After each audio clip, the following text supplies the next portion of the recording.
ಈ ರಾಜ್ಯದ ಸಂಪತ್ತು ಬೆಂಗಳೂರಲ್ಲಿ ಕೇಂದ್ರೀಕೃತ ಆಗಿದೆ.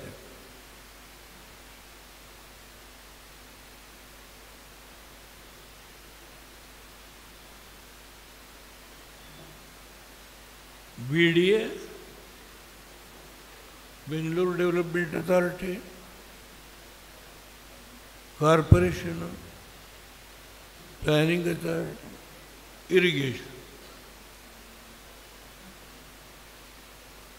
ಪಾಪ ಜನ ಒಂದು ಲೀಟರ್ಗೆ 2,500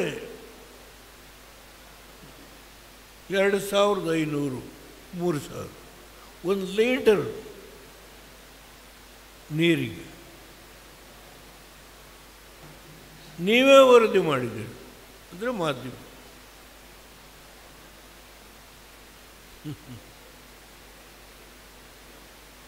ಇದು ಇವರ ಆಡಳಿತ. ಮೋದಿಯವರ ಬಗ್ಗೆ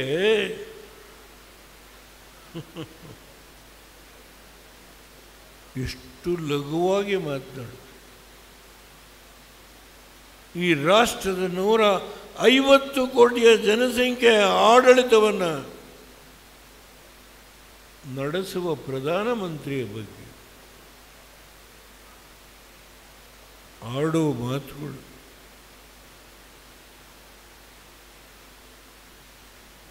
ಇದನ್ನೇ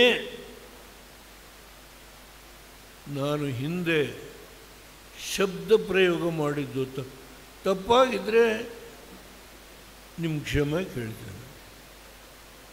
ಗರ್ವಭಂಗ ಮಾಡಬೇಕು ಅಂತ ಹೇಳಿದೆ.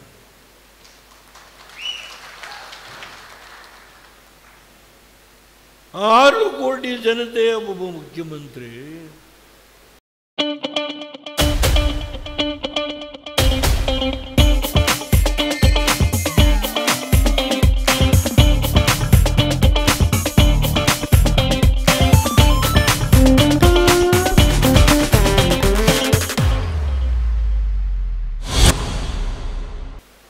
ಈ ದೇಶದ 150 ಕೋಟಿ ಜನತೆಯ ಒಬ್ಬ ಪ್ರಧಾನಮಂತ್ರಿಯ ಬಗ್ಗೆ ಆಡುವ ಮಾತುಗಳು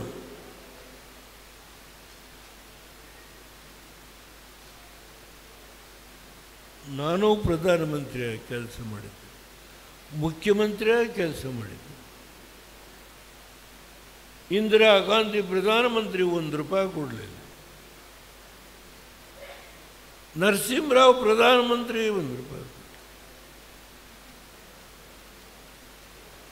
ಮನಮೋಹನ್ ಸಿಂಗ್ ಪ್ರಧಾನಮಂತ್ರಿ ₹1. ನಮ್ಮ ಸಂಪತ್ತಲ್ಲೇ ನಾವು ಹಣವನ್ನು ಸಂಗ್ರಹಣ ಮಾಡಿ ನಾವು ಜನಗಳಿಗೆ ಬಂದಂಥ ಕಷ್ಟವನ್ನು ಬಗೆಹರಿಸಿದ್ವಿ. ಇದು ಯಾವ ದ್ವೇಷದ ಮಾತಲ್ಲ. ದಯಮಾಡಿ ಅನ್ಯತಾ ಭಾವನೆ.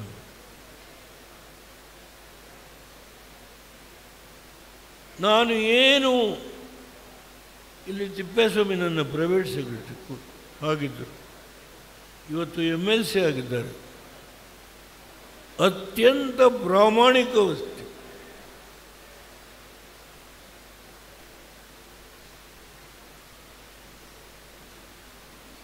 ಈ ಏನು ಬಾಗೂರಿನಲ್ಲಿ ಟನಲ್ಲು 2 ಚಿಮಣಿ ಬಿತ್ತಿತ್ತು, ಅದು ಮುಚ್ಚಲಿಕ್ಕೆ ತೀರ್ಮಾನ ತೆಗೆದುಕೊಂಡಿದ್ದಕ್ಕೆ ನನ್ನ ಮೇಲೆ ಎನ್ಕ್ವೈರಿ ಮಾಡಿಸಿದರು.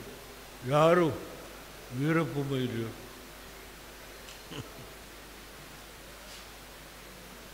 ಅವರು ಮುಖ್ಯಮಂತ್ರಿ ಆಗಿದ್ರು ಮಾಡಲಿಲ್ಲ, ಗುಂಡೂರಾವ್ ಮುಖ್ಯಮಂತ್ರಿ ಆಗಿದ್ರು ಮಾಡಲಿಲ್ಲ, ಬಂಗಾರಪ್ಪ ಮುಖ್ಯಮಂತ್ರಿ ಆಗಿದ್ರು ಮಾಡಲಿಲ್ಲ. ಆದರೆ ನಾನು ಧೈರ್ಯವಾಗಿ ನಿರ್ಣಯ ಮಾಡಿದೆ. ಬಾಳೆಕುಂದ್ರಿ ಅಂತ ಮಹಾನುಭಾವ, ಅವರ ಸಲಹೆ, ಚಿಕ್ಕಣ್ಣ ಅಂತ ದೇವಾಂಗ್ ಶೆಟ್ಟಿ ಇರಿಗೇಷನ್ ಸಿಗುತ್ತೆ, KC ರೆಡ್ಡಿ, ಏನೇ ಆಗಲಿ ಮುಚ್ಚೋಣ, ನನ್ನ ಜನಕ್ಕೆ ನೀರು ಕೊಡಬೇಕು. ನಾನು ನಿಲ್ಲಿಸ್ತೀನಿ. ಸೋಮಣ್ಣವರೇ, ಎಲ್ಲಿ ಏನೇನು ನಡೀತಾ ಇದೆ ಎಲ್ಲ ಸೂಕ್ಷ್ಮವಾಗಿ ನನ್ನ ಗಮನದಲ್ಲಿದೆ.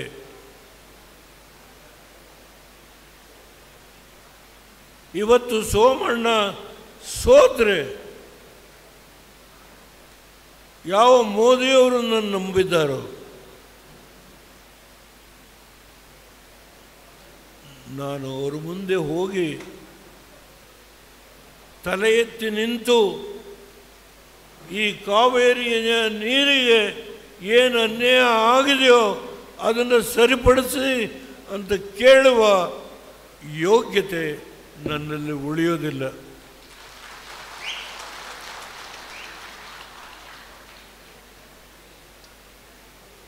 ನನಗೆ ಯಾರ್ಯಾರು ಏನೇನು ಮಾಡ್ತಾ ಇದ್ದಾರೆ ಗೊತ್ತು.